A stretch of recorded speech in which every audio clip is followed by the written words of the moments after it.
And so if the argument is the free market's going to work itself out, I mean, come on, guys. Like, people are kicked out and homeless because of the monetary expansion from central banks and the high rates of inflation.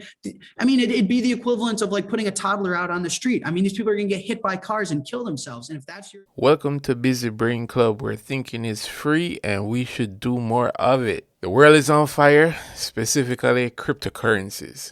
And who do we have to thank for this? Sam Bankman-Fried, current CEO of FTX, which is the second largest crypto exchange previously the second largest crypto exchange in the world. As of this moment, the news is evolving, and I'm hearing all types of things, including a bunch of other exchanges that are going bust, some sex scandals. Coffeezilla made a video about the whole saga, and I'll leave a link in the description for that video. But in this video, I'm going to let you know this was not a surprise to me. Not that I knew FTX was going down specifically, but I knew the crypto space was full of scams, and it has gotten out of control. You see, Bitcoin was created in 2009.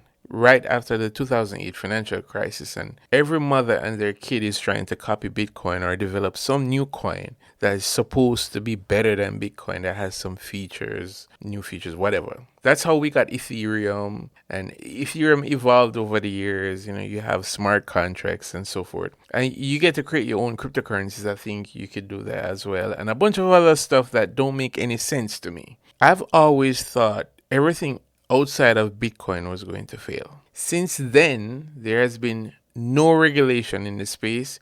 Generally, the cryptocurrency community frowns on government intervention and government regulation because we've been duped and screwed over by government regulations in the past. So no one wants any of it. But without government regulation, what we have is the Wild Wild West, and FTX isn't the first exchange to collapse, and it won't be the last if we don't get some clarity from the government. The inherent problem why there is no regulation is it will provide some legitimacy for the space in itself, and Bitcoin exists to remove the middleman, and the biggest middleman in the world is the central bank. So it would put all the other banks at jeopardy. So if they regulate it, it is pretty much the beginning of their downfall, because as is, they have no competition for money.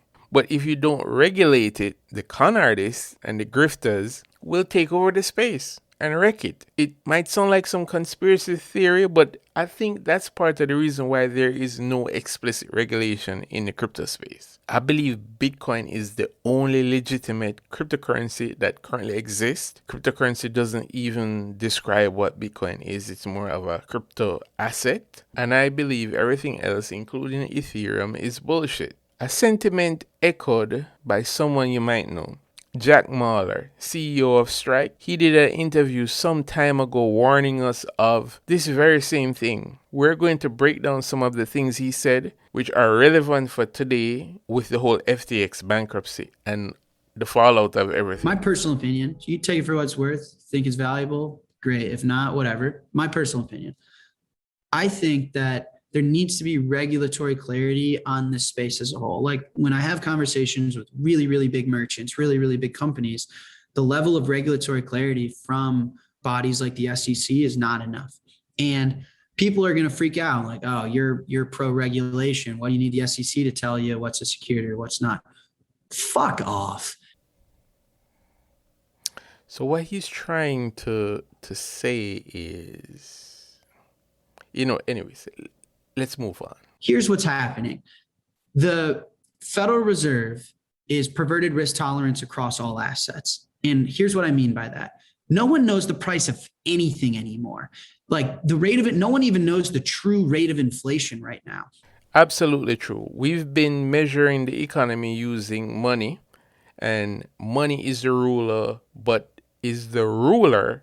it keeps changing by different amounts depending on what you want to buy.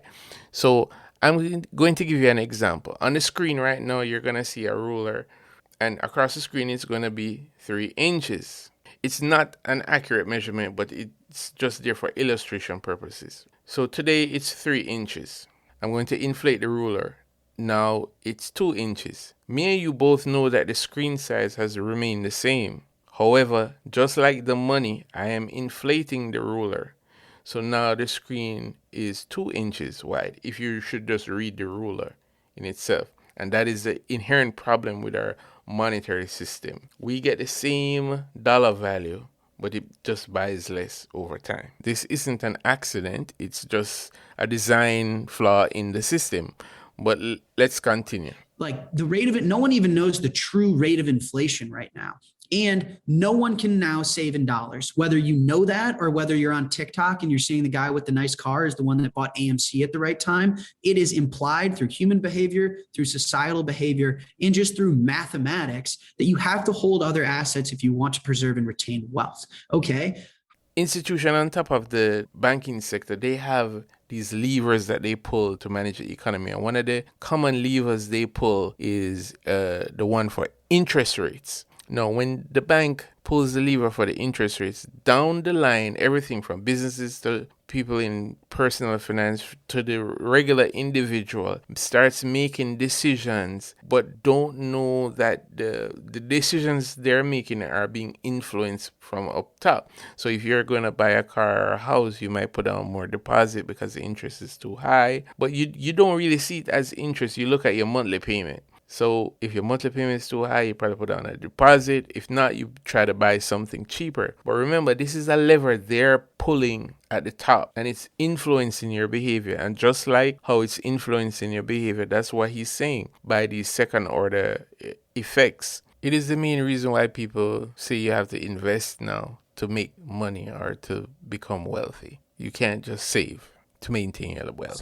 Okay, how do I make money on that if I'm Andreessen Horowitz? Well, I collect money from LPs and I sell Web3, Pink Coin, Subway Footlong coin as a new savings account. In fact, those sounded crazy, didn't they? Subway Footlong coin sounds crazy. What if I told you cartoon drawings of a monkey drooling on itself? Which one sounds crazier? One of those is actually working. And that's a crazy world we're in right now, where there's this new emerging technology and a bunch of crooks have infiltrated it because there is no regulatory oversight. And so people will risk hard-earned money into things they wouldn't normally do if their money wasn't getting inflated away. Right? Okay. So my problem is I've always described altcoins as an arbitrage on the trend. They're arbitraging. That's an informational arbitrage that the Federal Reserve central banks has effectively kicked everyone out of saving in dollars. Everyone's effectively homeless. And here you have really advanced, sophisticated salesmen selling tents as Malibu mansions on the beach. But as soon as it rains, you're going to be homeless again. And that's what I describe as NFTs, as altcoins, as shit coins. And it's a fucking mess. And so it's an informational arbitrage is that everyone's getting kicked out. Everyone's homeless. Everyone needs a place to live. And people are out here selling tents as mansions, as homes. And so that's information. It's an unprecedented demand to save and no knowledge of how to do it because I remember back in the day when savings account was a thing and it would yield interest and a decent amount of interest that is actually useful and used to have fixed deposit, which generate more interest if you lock the money up over a period of time. But that's all over. Our global financial system is just inherently fraudulent. Unprecedented demand to save and no knowledge of how to do it because the tried and true test of time is you open a savings account. That is robbed now from the everyday person. The other arbitrage is a regulatory arbitrage. If I had to sell you a new savings account and it wasn't dollars, it wasn't federally licensed from a federally chartered bank, and it wasn't property like real estate or Bitcoin, then I would have to violate securities law. That is just what's happening. It is a very clear violation of securities law. Whenever there is a new coin, they always have something called the ICO, which is the initial coin offering, similar to an IPO, initial public offering, that is used for companies. But unlike the IPO, the ICO has no regulatory oversight. So people can literally make up something and sell it like an instrument to the public. And they could make up anything and give it some perceived value, sell it on the public market, and make money that way. The con artists, the grifters come running bring in. Now we're in a situation, we're dealing with the aftermath of FTX, who's selling these coins, along with doing a bunch of fraudulent activities and losing investor money in the process. That is just what's happening. It is a very clear violation of securities law. And so that's why when I say it's an arbitrage on the trend, it's an arbitrage in two ways. It's an informational arbitrage where you're taking advantage of people, where my dad had 5% overnight interest when he was my age. You put $100 in a savings account, you wake up, you have $105. Now you put $100 in a savings account, they're going to take from you more than it yields. Okay. So everyone is kicked out into the street, homeless. They don't know where to go. And there are people selling them pictures of monkeys as a place to live. And so that's an informational arbitrage. And the regulatory arbitrage is previously that is violently illegal. But now we have a new asset class that doesn't have the regulatory clarity. And so if the argument is the free market's going to work itself out, I mean, come on, guys. Like, people are kicked out and homeless because of the monetary expansion from central banks and the high rates of inflation.